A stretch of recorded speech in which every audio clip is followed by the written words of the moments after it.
الصلاۃ والسلام علیک یا رسول اللہ الصلاۃ والسلام علیک یا رسول اللہ وعلی آلک و اصحابک یا حبیب اللہ وعلی آلک و اصحابک یا حبیب اللہ الصلاۃ والسلام علیک یا نبی اللہ الصلاۃ والسلام علیک یا نبی اللہ وعلی آلک و اصحابک یا نور اللہ وعلی آلک و اصحابک یا نور اللہ۔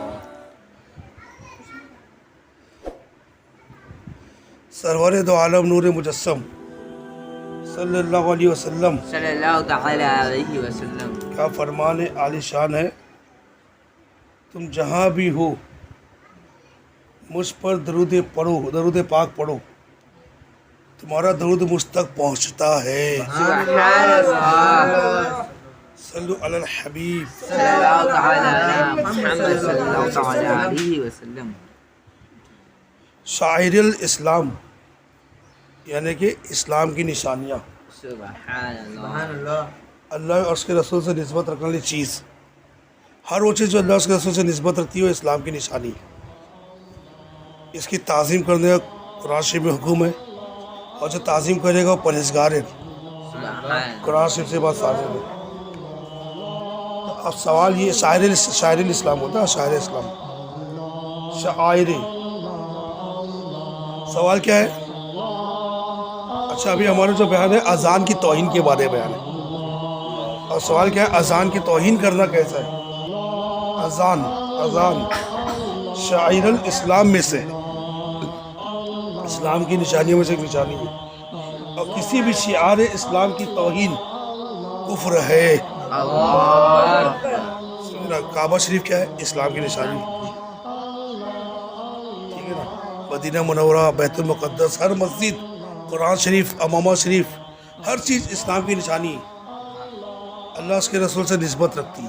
سبحان اللہ، سبحان اللہ۔ تو ہر وہ چیز جو اللہ اس کے رسول سے نسبت رکھتی ہے اس کی تعظیم ہم پر فرض ہے، ادب کرنا فرض ہے، اس کی قدر کرنا ضروری ہے، اور اس کی توہین کریں گے تو کفر ہو جائے گا۔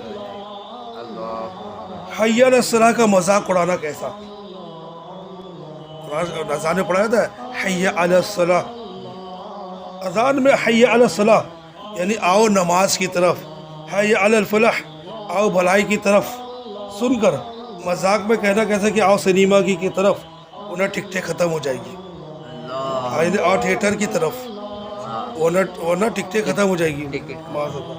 تو یہ تو اذان کے اوپر سے بولا نا، جان بوجھ کے اذان کی توہین کیا اس نے، تو یہ کفر ہے، کیونکہ معاذ اللہ یہ اذان کا مذاق اڑانا ہوا، مذاق اڑانا ہوا نا اذان کا، تو اذان کا مذاق اڑانا اس کی توہین ہے اور یہ کفر ہے۔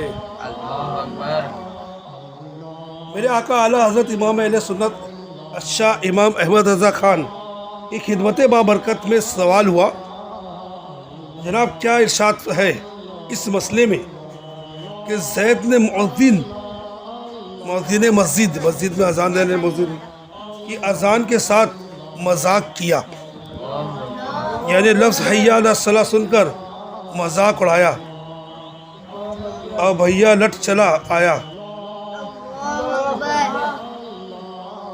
زید کے لیے حکم ارتداد و سقوط نکاح ثابت ہوا یا نہیں؟ یعنی اس کا مرتد ہونا اور نکاح کا ساقط ہونا ثابت ہوا یا نہیں، اور زید کا نکاح ٹوٹا یا نہیں؟ الجواب، اذان سے مذاق کرنا ضرور کفر ہے، اگر اذان ہی سے اس نے مذاق کیا تو بلا شبہ کافر ہو گیا، اور اس کی عورت اس کے نکاح سے نکل گئی۔ یہ اگر پھر مسلمان اور عورت اس سے نکاح کرے تو اس وقت ہم بستری حلال ہوگی، ورنہ زنا کہلائے گی، اور عورت اگر بلا اسلام و نکاح اس سے قربت پر راضی ہو تو وہ بھی زانیہ کہلائے گی۔ گندی حرکت ہوگی، ابھی بھی حرام تو بھی کیسے ٹیشن۔ اور اگر اذان سے یعنی مذاق اڑانا مقصود نہ تھا بلے خاص اس مؤذن سے، بھائی وجہ یعنی اس وجہ سے وہ کیوں غلط پڑتا ہے، مذاق اڑایا تو کیا، تو اس حالت میں نہ کافر ہو نہ نکاح ٹوٹے گا۔ مؤذن غلط پڑتا ہے، یہ مؤذن کو غلط بتانے کے لیے اس کی ایکٹنگ کر رہا ہے، سمجھے نا، تب اس نیت سے کر رہے تو کفر نہیں ہوا، لیکن اگر اذان کی ہی توہین کرنا، اذان کے مذاق اڑانا اگر اس کا مقصد تھا تب تو کفر ہو جائے گا۔ زید کو تسدید اسلام و تسدید نکاح کا حکم دیا جائے گا اس حالت میں بھی.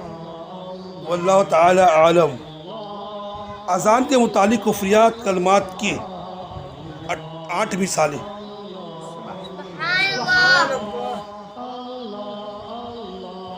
جو اذان کا مذاق اڑائے وہ کافر ہے.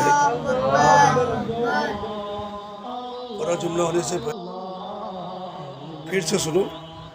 جو اذان کا مذاق اڑائے وہ کافر ہے. نمبر 2، اذان کی تحقیر، یعنی اس کو حقارت سے دیکھنا، گھٹیا سمجھنا، کرتے ہوئے کہنا کہ گھنٹے کی آواز نماز کی اطلاع دینے کے لیے زیادہ اچھی. مندروں میں بلانے کے لیے گھنٹی بجاتے نا، اپنے کو بلانے کے لیے اذان دیتے، تو لوگ بولے اذان سے اچھا تو گھنٹی ہے. ایسا یہ تو اذان کی توہین ہو گیا، گرا کے بات کیسے، تو یہ کفر ہے. نمبر 3، جو اذان دینے والوں کو اذان دینے پر کہے تو نے جھوٹ بولا، ایسا شخص کافر ہو گیا. کیا اذان میں سارے الفاظ جو ہے وہ سچے؟ کیا ہے؟ اللہ سب سے بڑا، اللہ اکبر،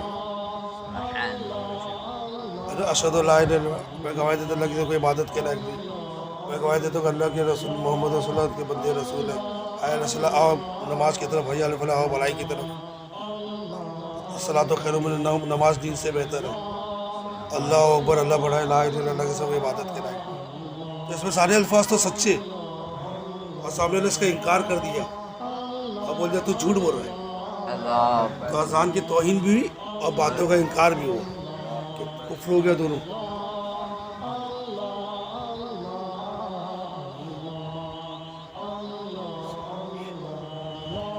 جس نے کسی مؤذن کے بارے میں اذان کے مذاق کے طور پر کہا، یہ کون محروم ہے جو اذان کہہ رہے؟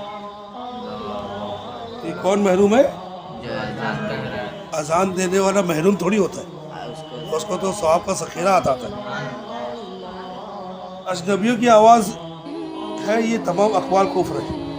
جو اذان کی آواز سن کے تو اجنبیوں کی آواز ہے، اپنی آواز تھوڑی ہے، تو ابھی کفر ہو گیا.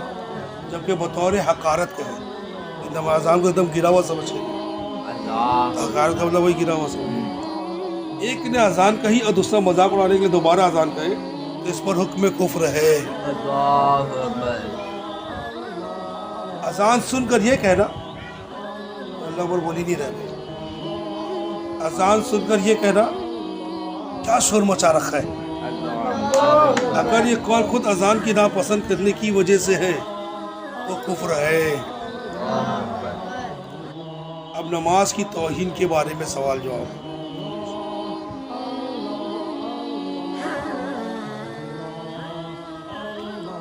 سوال، جان بوجھ کر بے وضو نماز پڑھنا کیسا ہے؟ جان بوجھ کر بے وضو نماز پڑھنا کیسا ہے؟ یعنی کہ اس نماز کے دوران بھی وضو ٹوٹ گیا پھر بھی ہم پڑھتے چلے آ رہے ہیں، یا وضو ہے ہی نہیں اور نماز پڑھ رہے ہیں بلا عذر، جان بوجھ کر بغیر وضو نماز پڑھنا کفر ہے. اور جبکہ اسے جائز سمجھے یا مذاق اڑاتے ہوئے فیل کرے، نماز کو مذاق اڑا رہے ہو اور بے وضو نماز پڑھ رہے ہو، یا نماز کو بے وضو پڑھنا جائز ایسا سمجھے یا نماز کی مذاق اڑائے، سب کفر ہے. سوال، کسی نے نمازی سے کہا تو نماز پڑھتا ہے اس لیے تجھ پر مصیبتیں آتی ہیں، اب تو ہی بھگت، یہ قول کیسا ہے؟ یہ نماز کی تو سراسر توہین ہے، ایسا کہنا کفر ہے. میرے آقا علیہ فرماتے جو نمازیوں اور روزہ داروں پر ان کے نماز روزے کی وجہ سے طعن و تشنیع کرے وہ کافر ہے. اب پہلے یہ بتاؤ، نماز جو ہم پڑھتے ہیں تو مصیبتیں دور ہونے کے لیے پڑھتے کہ اللہ کی رضا کے لیے پڑھتے؟ مصیبت ایک الگ بات ہوگی، نماز ایک الگ بات ہوگی. ہاں یہ بات الگ، اللہ کا کرم ہی کہ اللہ تعالیٰ نماز سے مصیبتیں دور کرتا ہے. اور جو مصیبت آئی ہے، مطلب یہ کہ بہت بڑی کوئی مصیبت آنے لی تو اس کے بدلے میں اللہ نے اس کو ٹال دیا ہے. یہ نماز کی برکت ہو رہی ہے، نہ کہ یہ مصیبت ہے نماز کی وجہ سے آئی. سمجھے نا؟ اور خود قرآن شریف میں اللہ تعالیٰ فرماتا ہے صبر اور نماز سے مدد مانگو. تو نماز تو مصیبتیں دور ہونے کا ذریعہ ہے. قرآن شریف کا انکار ہوا کہ نہیں ہے؟